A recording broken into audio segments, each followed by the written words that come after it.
E nos submetemos à Tua palavra. A Tua palavra é a verdade.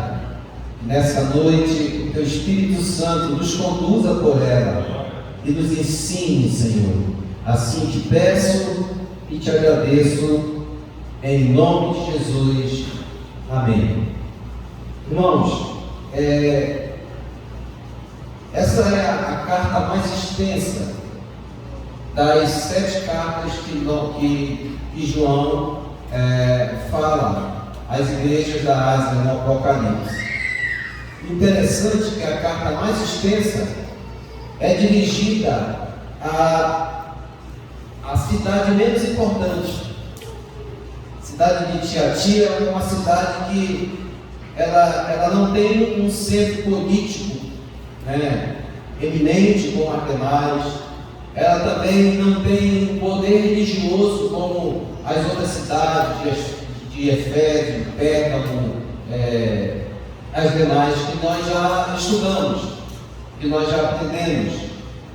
Mas ela tinha uma importância comercial, tá? A importância que ela tinha era uma importância comercial devido à sua localização.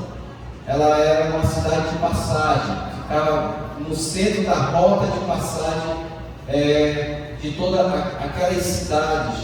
Ou seja, era uma cidade não reconhecida politicamente, não reconhecida religiosamente, mas era uma cidade muito forte na questão comercial. Era tanto que essa cidade havia várias cooperativas ou associações de comerciantes, por exemplo, de lã, de couro, de tecido, de bronze. Havia um agrupamento, tá? Cada uma dessas áreas tinha uma associação muito forte, uma cooperativa forte. No entanto, essas cooperativas, cada uma delas tinha uma divindade. Ou seja, eles, apesar de serem uma cooperativa comercial, mas imperava no meio deles a idolatria. E cada um deles, como eu disse, tinha uma divindade. E depois que eles terminavam os assuntos comerciais, aqueles grandes distribuidores, lojistas, eles se reuniam em uma festa. E era uma festa pagã, era uma festa idólatra, era uma festa que também acontecia momentos de prostituição, ou seja, uma festa carnal. Misturada a idolatria com carnalidade. Agora, vocês imaginam os cristãos da época, ao se converterem, aqueles cristãos, principalmente aqueles que tinham mais recursos, aqueles que tinham mais condições, que tinham fábricas de lã ou fábricas daquilo que eles vendiam na época. Ou eles se submetiam ao sistema, ou seja, eles estavam enganjados todos juntos nessas cooperativas, ou eles, por certo, iam falir. Ou seja, tinha de se agregar ao sistema, eles tinham de se submeter ao sistema. E o sistema dizia o seguinte: você precisa se agregar, você precisa fazer parte do time, você precisa fazer parte desse sistema que nós temos. E como resultado disso, havia uma idolatria, havia uma carnalidade. E quem se convertia à igreja de Tiatira da época sofria com isso. Ou eles aceitavam o sistema implementado da época, ou eles faliam. Nós não ficamos muito distantes de hoje, queridos, porque vocês sabem, eu trabalhei muito tempo com loja, e era uma luta. Muito difícil você sobreviver diante da corrupção, a fiscalização. Os fiscais chegavam já querendo nos corromper, e a gente tinha muita dificuldade de lidar com isso. Imagine hoje, a gente está aí vendo o nosso Brasil mergulhado em um sistema corrupto, em que as próprias empresas alimentavam e eram alimentadas por esse sistema corrupto.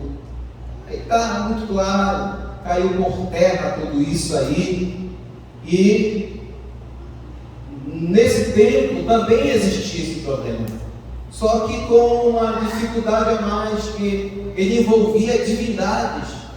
Como disse, cada cooperativa dessa tinha o seu Deus, a sua divindade, e quem fazia parte era quase que obrigado a participar dessas festas pagãs. E esse era o contexto, essa era a cidade em que estava inserida essa igreja. Agora vamos falar um pouco da igreja de Tiatira.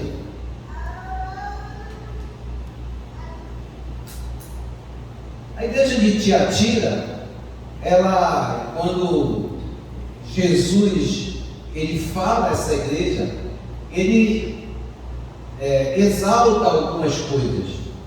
Veja só, vamos voltar um pouco aqui à palavra da sua Bíblia aí. Ele diz o seguinte: eu conheço as tuas obras, e o teu amor, e o teu serviço, e a tua fé, e a tua paciência. Ou seja, a igreja de Tiatira era uma igreja que tinha um serviço assistencial muito importante. Era uma igreja que, aos nossos olhos de hoje, seria a igreja perfeita, seria a igreja ideal. Ela tinha uma obra operante, a Bíblia diz que existia fé, existia uma fé operante, existia um serviço e também uma paciência. E em outras versões dizem que eles eram perseverantes, ou seja, eles conseguiam superar as dificuldades. Ou seja, era uma igreja onde existia todas as coisas que se espera de uma igreja.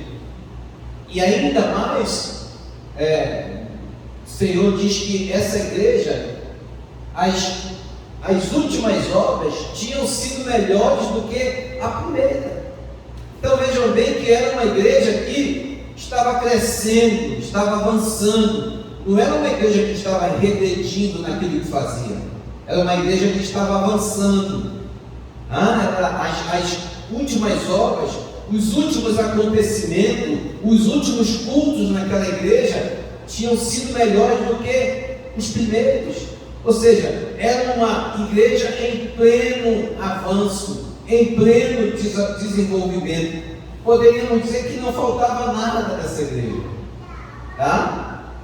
Só que o Senhor diz que, no entanto, porém, mesmo sendo uma igreja operante, mesmo sendo uma igreja ativa, mesmo sendo uma igreja com muita fé, milagres acontecendo, um ativismo religioso muito forte, mesmo assim, essa igreja ela há uma recriminação de Deus com relação a ela, tá? Por quê? Porque, queridos, os olhos do Senhor, eles veem aquilo que a gente não vê.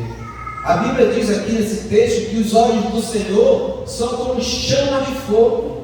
Eles estão observando todas as coisas. Aquilo que a gente não observa, aquilo que a gente não vê, Deus está vendo, Deus está percebendo. Às vezes a gente vê só o superficial, muitas vezes a gente vê só o resultado. No entanto, Deus está observando o coração, Deus está observando a mente.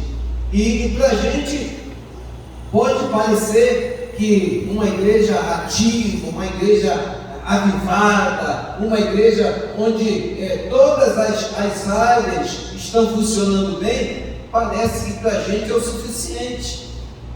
Mas a gente percebe nessa carta que isso não é suficiente para o Senhor, porque Deus está observando todas as coisas. Deus está vendo se aquilo que está sendo feito está sendo direcionado a Ele. Aquilo que está sendo realizado, na verdade, está sendo realizado para a glória do nome dEle. Os olhos do Senhor, a visão de Deus é diferente da nossa visão. É por isso que a gente tem de, como bem colocou aqui a nossa irmã Cálida, ela deixou nas mãos do Senhor, ela deixou Deus conduzi-la, e assim que a gente deve viver, porque na nossa visão parece que tudo está bem, mas Deus sabe os perigos que estão lá na frente. Deus sabe os perigos que em meio a estes movimentos que estão acontecendo também vem penetrando no meio da igreja. E aí ele diz assim que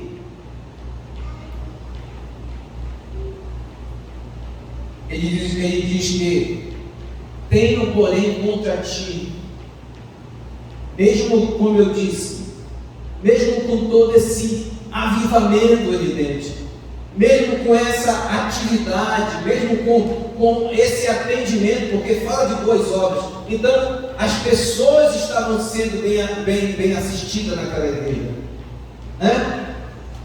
Fala de fé, então os milagres estavam acontecendo, não havia escassez de milagre, o milagre estava acontecendo, havia perseverança naquela igreja, havia paciência naquela igreja. Mesmo assim, Deus diz que tinha contra esta igreja, que ela estava tolerando a doutrina de Jezabel.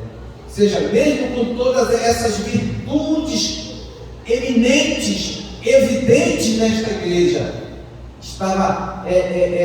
essa igreja estava tolerando que doutrinas satânicas, que doutrinas heréticas começassem a entrar no seio, no meio daquela igreja.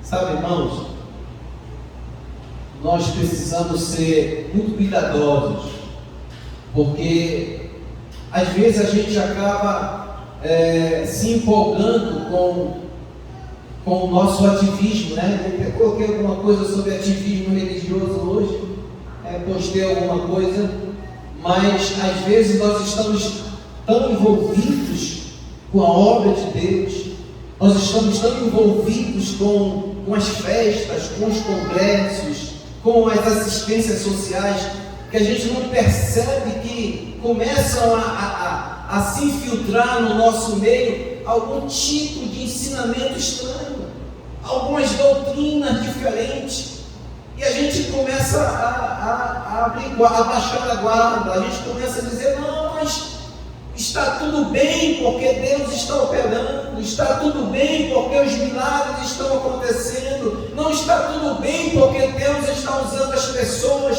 para ajudar outras pessoas. E a gente não vai percebendo que sutilmente o diabo começa a usar pessoas que começam a trazer ensinamentos alheios à doutrina da igreja. São coisas simples, tudo começa na sua simplicidade, mas essa simplicidade, essas pequenas coisas, elas vão aumentando, é como um fermento, né, que vai aumentando cada vez mais, é como um joio que vai crescendo, que vai criando raiz no meio do trigo, e daqui a pouco já não se pode ver a diferença entre o joio e o trigo. Mas há muitos líderes religiosos que estão mais preocupados com o crescimento numérico da sua igreja. É claro que todos nós queremos ver a igreja lotada, a igreja cheia, a igreja avivada, a igreja ativa, mas nós como líderes, nós não podemos permitir que doutrinas diferentes, doutrinas, heresias, elas comecem a ser pregadas.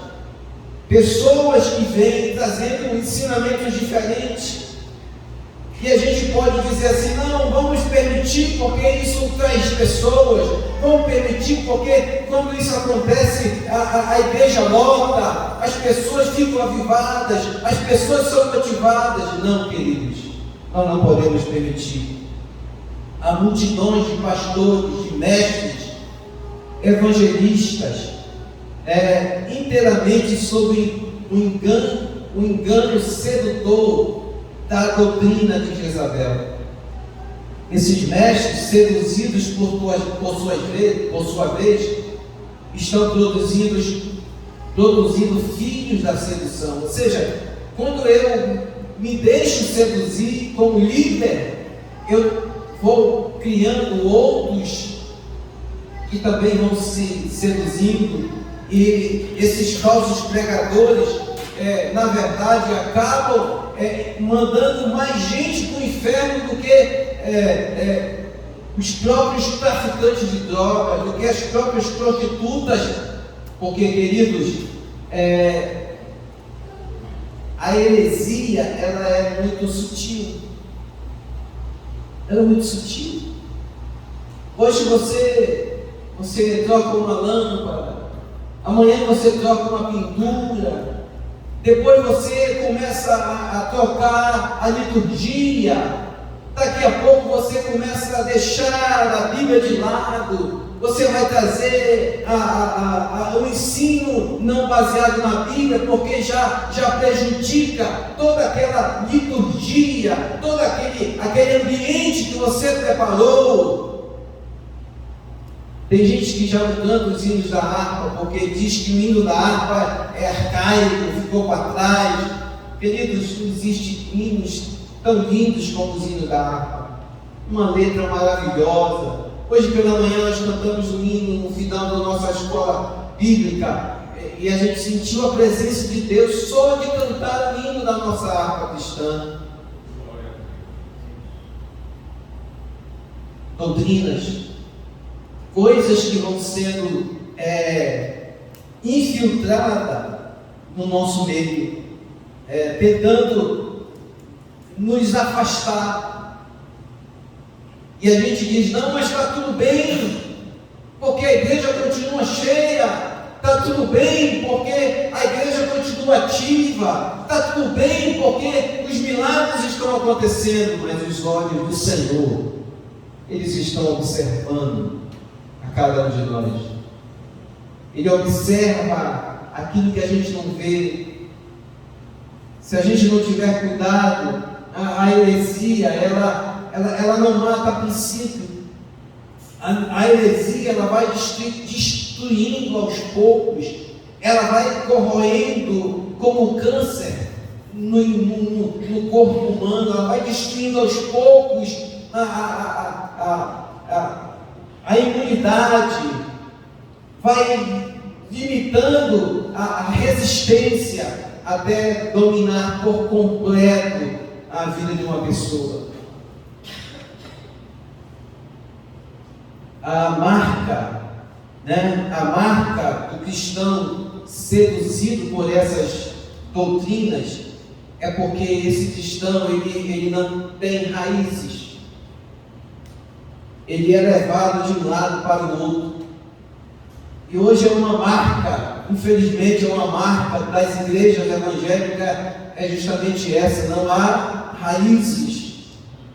As pessoas, elas vão para o novo, elas vão para a novidade do dia, a novidade do momento, a novidade da hora. Não há mais comprometimento, não há mais perseverança, no sentido de dar continuidade ao trabalho que está sendo feito. A Bíblia, ela nos adverte em Hebreus, no capítulo 13, no verso 9. Hebreus 13, 9 diz: não vos deixeis envolver por doutrinas várias e estranhas.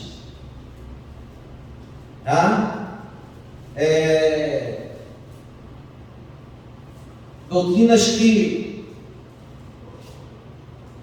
mexem, sabe, com as pessoas, os ouvidos dessas pessoas que se deixam contaminar por essas doutrinas, tem como comichão assim, porque eles sempre querem algo novo.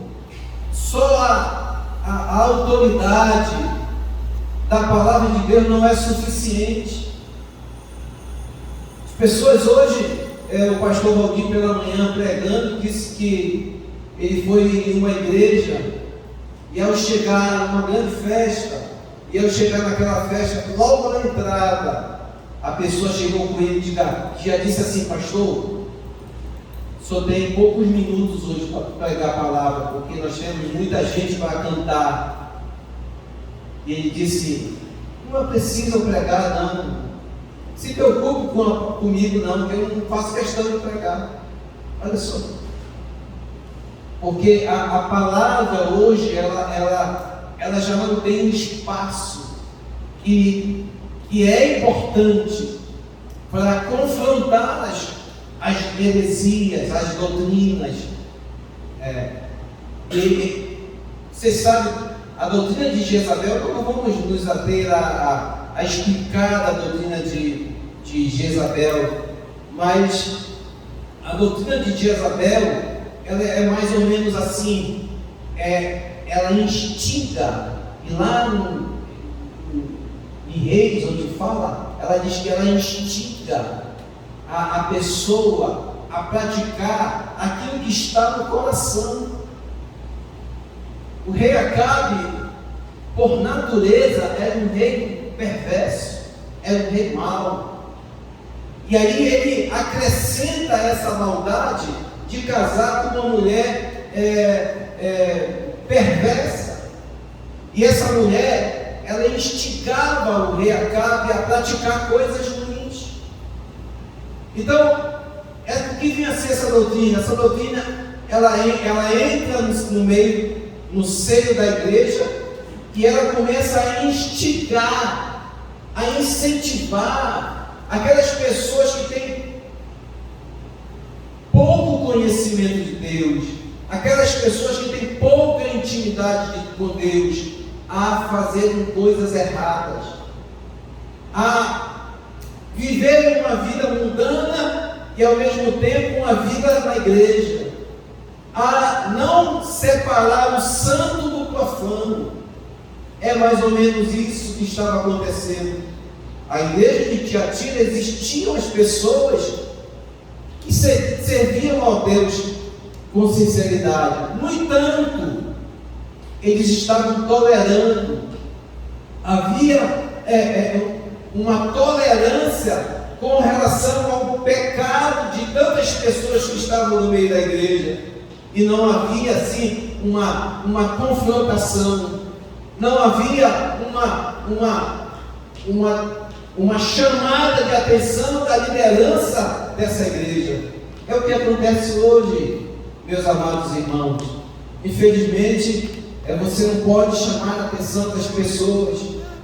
Se você chama a atenção das pessoas, se você quer corrigir as pessoas, no outro dia elas já estão em outra igreja. E aí em outras igrejas dizem assim: não pode vir aqui, porque aqui você pode tudo. Você pode servir ao Senhor, mas você pode fazer o que você quiser.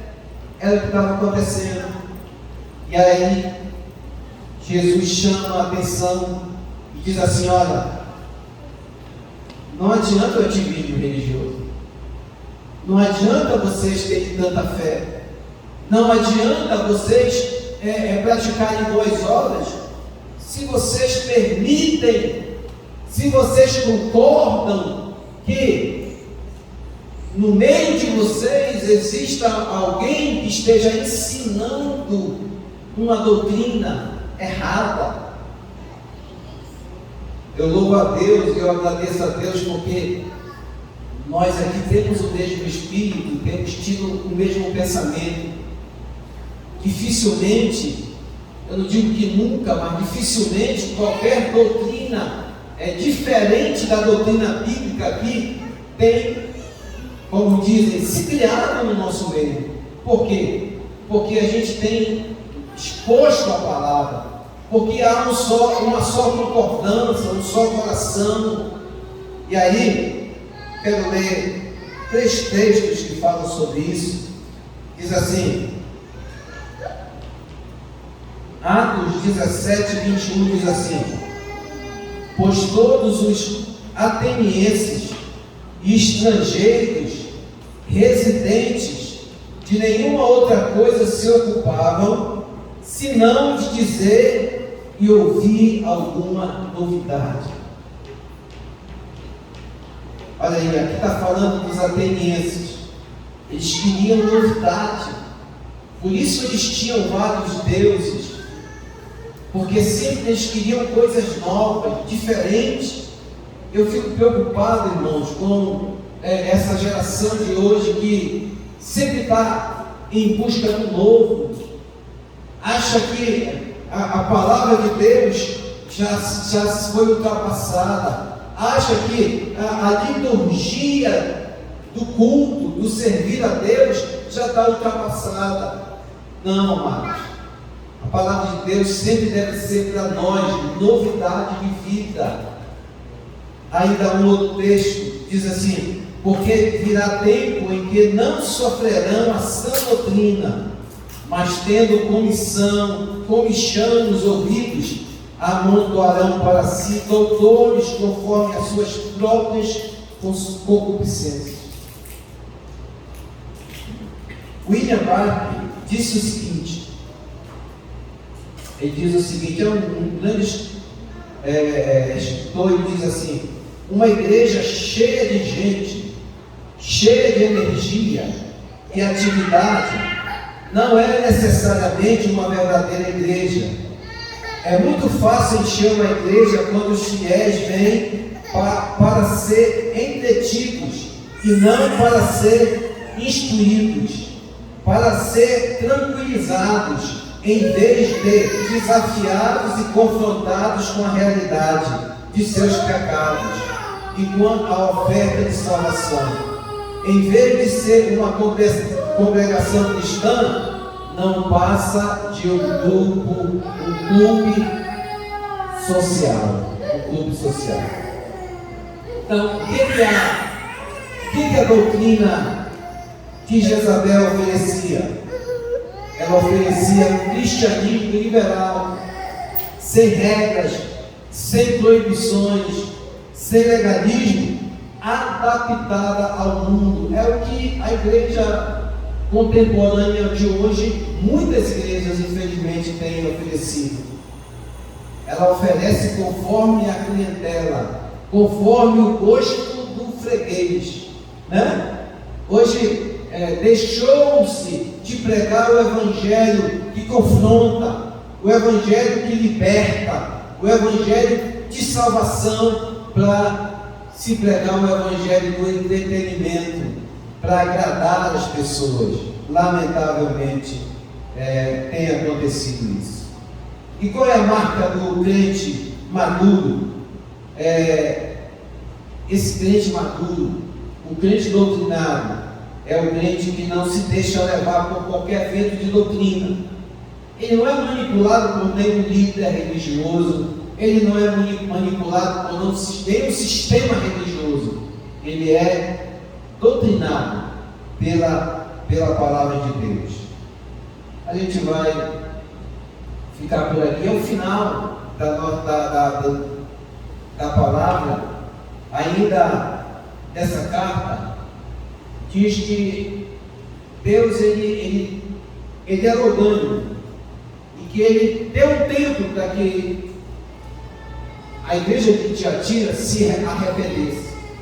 E ele vai mais além, diz que ele prostrou algumas pessoas na cama, ou seja, ele permitiu que a enfermidade viesse para que essas pessoas pudessem refletir, pudessem analisar que estavam erradas e pudessem voltar ao princípio da comunhão com Deus.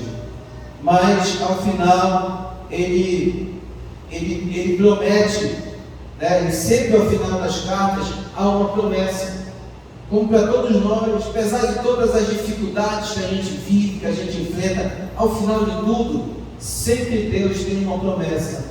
E Ele diz: ao que vencer e guardar até o fim as minhas obras, eu lhe darei poder sobre as nações, e com vara de ferro, as regerá, e serão quebradas como vasos de odeio, como também recebi de meu Pai, dar-lhe-ei a estrela da manhã.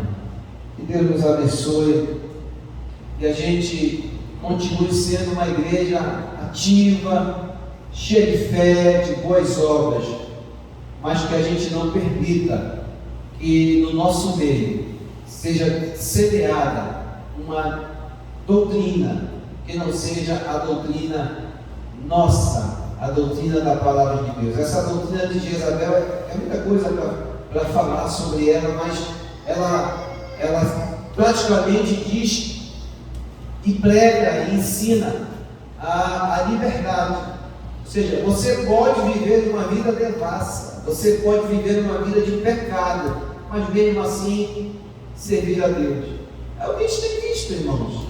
Infelizmente, as pessoas vivem no mundo do pecado e no final de semana vão para a igreja dizer que estão adorando a Deus, mas os olhos do Senhor estão observando a cada um de nós. E o juízo virá: para uns a salvação eterna, para outros a condenação eterna. Infelizmente, essa é a verdade. Curve sua cabeça. Querido Deus, te agradecemos, Pai, por tudo aquilo que Tu nos ensina nessa carta à igreja de Tiatira, por tudo que João fala, pela tua palavra que fala sobre detalhes desta igreja, mostrando que apesar de ser uma igreja ativa, cheia de fé, de boas obras, no entanto, estava permitindo que doutrinas que não condizem com a tua palavra estivessem entre eles, levando muitas daquelas pessoas à perdição. Ó Pai, agora abençoa cada um de nós que vai contribuir com o nosso dízimo, com a nossa oferta. Recompensa grandemente, pois assim te pedimos e te agradecemos, em nome de Jesus. Amém.